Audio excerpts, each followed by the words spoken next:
Hello दोस्तों, आज हम लोग डिस्कस करने जा रहे हैं डिडक्शन अंडर सेक्शन 80 डी के अकॉर्डिंगली। गाइस बेसिकली इससे पहले हम लोगों ने डिडक्शन जो देखे थे 80 सी के अकॉर्डिंगली देखे थे, जिसमें हम लोगों की मैक्सिमम जो लिमिट थी वो थी 1.5 लाख तक। ठीक है, तो कोई भी पर्टिकुलर पर्सन की जो ग्रॉस टोटल इनकम है उस ग्रॉस टोटल में से जो डिडक्शन अंडर सेक्शन 80 सी से 80 यू तक में अवेल करता है, जिससे कि उसकी टैक्स जो लायबिलिटीज है या टैक्सेबल इनकम है उसको वो मिनिमाइज कर सकता है। तो आज हम लोग सेकंड पार्ट देखने जा रहे हैं जो है डिडक्शन हमारा अंडर सेक्शन 80 डी के अकॉर्डिंगली, जो बेसिकली रिलेटेड है हमारे मेडिकल से। ओके गाइस, तो बेसिकली यहां पर जो सबसे पहला डिडक्शन 80 डी में आता है वो है आप लोगों का मेडिकल इंश्योरेंस प्रीमियम। कौन सा है? Medical insurance premium. Okay, now so guys basically होता क्या है कि कोई भी पर्टिकुलर पर्सन अपनी सेल्फ या स्पाउस या चिल्ड्रंस, अपने खुद के लिए, अपने बीबी के लिए, अपने बीवी बच्चों के लिए या फिर अपने पेरेंट्स के लिए अगर वो मेडिकल पॉलिसीज या इंश्योरेंस करवाता है तो ऐसी सिचुएशन में उसको यहां पर उसकी भी रिबेट मिल जाएगी। बट मैक्सिमम रिबेट कितनी मिलेगी? अगर वो कोई पर्टिकुलर पर्सन अपने सेल्फ के लिए या फिर स्पाउस के लिए या फिर अपने चिल्ड्रंस के लिए, ठीक है, तो यहां पर अगर इन सभी के लिए, अपने खुद या बीवी के लिए या बच्चों के लिए अगर वो कोई पॉलिसी लेता है तो यहां मैक्सिमम उसको जो रिबेट मिलेगी, उसकी जो अमाउंट लेस होगी वो कितनी रिबेट मिलेगी? 25,000 की। सेकंड कंडीशंस यहां पर आती है वो है फॉर पेरेंट्स। अगर कोई पर्सन, टैक्सेबल पर्सन, अगर अपने पेरेंट्स अगर वो उस पर डिपेंडेंट है, ठीक है, तो डिपेंडेंट पेरेंट्स है और डिपेंडेंट पेरेंट्स का इंश्योरेंस, मेडिकल इंश्योरेंस अगर करवाता है तो उसकी भी उसको यहां पर रिबेट मिल जाएगी 25,000 की। दैट्स मीन देखा जाए तो अंडर सेक्शंस 80 डी के अकॉर्डिंगली वो कितनी मैक्सिमम लिमिट ले सकता है, यहां पर एग्जम्प्ट कर सकता है, डिडक्शंस ले सकता है, वो है 25,000 for self, for spouse and childrens के लिए, खुद के लिए, बीवी बच्चों के लिए, और 25,000 रुपए अगर उसके पेरेंट्स उसके पास में है और वो फुल्ली डिपेंडेंट है उस पर, तो उनकी भी अगर वो मेडिकल पॉलिसीज लेता है तो टोटल मिला करके यहां पर दोनों का जो मैक्सिमम डिडक्शन है वो कितना ले सकता है? 50,000। बट याद रखिएगा, जो मेडिकल पॉलिसीज है, जो मेडिकल प्रीमियम है, एक्चुअल प्रीमियम या फिर मैक्सिमम 25 और 25, ठीक है, तो इसके accordingly which ever is less, जो दोनों में कम होगा उसकी उसको रिबेट मिल जाएगी। एक बार फिर से बता दूं, 80D में मेडिकल इंश्योरेंस प्रीमियम जो है सेल्फ के लिए, स्पाउस के लिए, चिल्ड्रंस के लिए मैक्सिमम कितना है? 25,000 या एक्चुअल अमाउंट या actual premium which ever is less. अगर पेरेंट उस पर डिपेंडेंट है और उनका मेडिकल इंश्योरेंस लिया है तो उनके लिए मैक्सिमम कितना मिलेगा?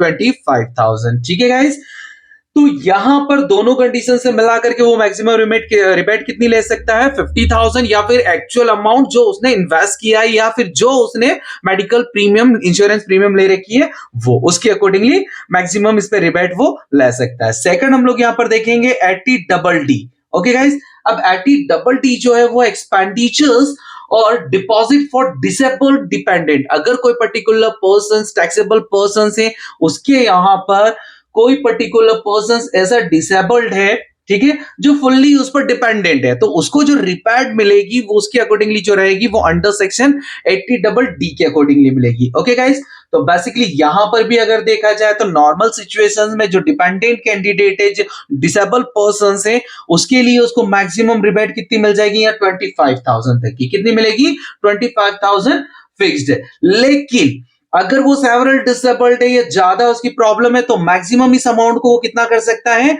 1,25,000 तक कर सकता है। कितना कर सकता है?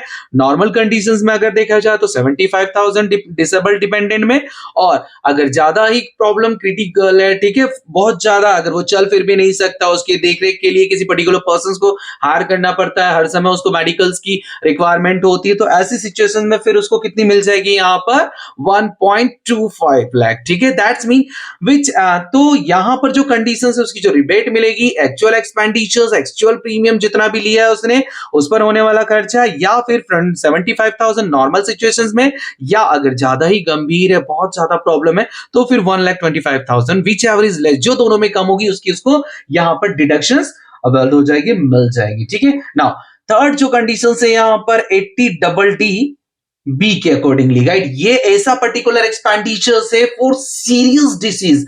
आप लोगों ने देखा होगा कि कभी कभी कुछ पर्टिकुलर पर्संस होते हैं जहां पर उनके यहाँ पर जो प्रॉब्लम्स जो रहती है वो बहुत ज्यादा ही क्रिटिकल्स होती है। ठीक है, तो ऐसी सिचुएशंस में यहां पर जो रहेगा वो एक्चुअल अमाउंट, ठीक है, एक्चुअल अमाउंट के हिसाब से हम लोग ले लेंगे एक्चुअल अमाउंट या फिर रहेगा मैक्सिमम 40,000। कितना रहेगा? एक्चुअल अमाउंट और maximum 40,000 which ever is less, जो दोनों में कम होगी उसकी उसको रिबेट यहां पर मिल जाएगी। ठीक है, याद रखिएगा अगर यहां पर सीरियस डिसीज की कंडीशन में पेरेंट्स या सीनियर सिटीजन पर्सन आ रहा है तो ये अमाउंट बढ़ करके यहां पर कितनी हो जाएगी? 1 लाख तक हो जाएगी। कितनी हो जाएगी? सीनियर सिटीजन की कंडीशंस में, यहां पर जो सीनियर सिटीजन की कंडीशन में 1 लाख की हो जाएगी। ओके गाइस, बेसिकली सबसे पहला डिडक्शन जो होता है वो 80C के अकॉर्डिंगली होता है, दूसरा डिडक्शन होता है वो 80D के अकॉर्डिंगली।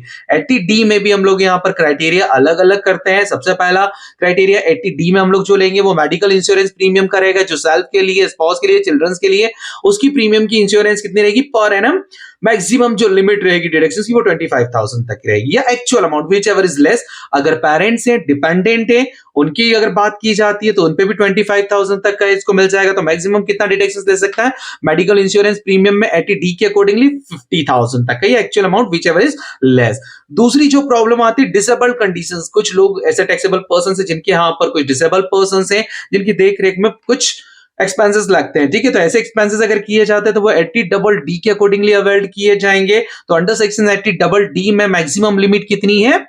जो नॉर्मल डिसेबल पर्सन है उसके लिए 75,000, और स्पेशल अगर है, ठीक है, ज्यादा ही कुछ है तो उसके लिए 1.25 लाख तक। ठीक है, उसके बाद थर्ड जो आता है वो 80DD के अकॉर्डिंगली, सीनियर डिसीज अगर रहती, सीरियस डिसीजेस के अकॉर्डिंगली। ठीक है, तो वहां पर एक्चुअल अमाउंट या मैक्सिमम 40,000। तो अगर ऐसी कोई प्रॉब्लम क्रिटिकल होती है तो वहां पर हम लोग, और सीनियर सिटीजन में 1 लाख के अकॉर्डिंगली। तो इस टाइप से 80D के अकॉर्डिंगली गाइज हम लोग यहाँ पर इंश्योरेंस से रिलेटेड जो मेडिकल इंश्योरेंस वगैरह या प्रीमियम वगैरह है उसकी हम लोग डिडक्शंस ले सकते हैं। तो इसके साथ ही क्या रहता है कि एक पर्टिकुलर पर्सन अपने टैक्स लायबिलिटीज को मिनिमाइज यहां पर कर सकता है। I hope so guys deductions under section 80D, 80DD and 80DD समझ में आया हो? अगर वीडियो समझ में आया तो प्लीज लाइक कीजिए, शेयर कीजिए, सब्सक्राइब कीजिए। Thank you.